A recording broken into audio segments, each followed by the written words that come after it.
வாழ்க்கை எதுவென்று புரியவில்லை, வாய்விட்டு அழவும் வசதி இல்லை. வெந்த புண்ணில் அல்லவோ வேலும் பாய்ந்தது, விதியால் வந்ததா இல்லை, சதியால் வந்ததே தொல்லை. விதியால் வந்ததா இல்லை, சதியால் வந்ததே தொல்லை. வானத்தை பார்த்தேன் பார்க்கலையே, நான் பிறந்தது அழுதிடத்தானா, ஏதியே சரிதானா.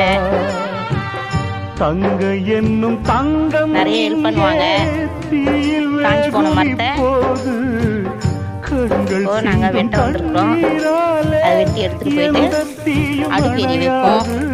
வானத்தை பார்த்தேன், பார்த்தேன்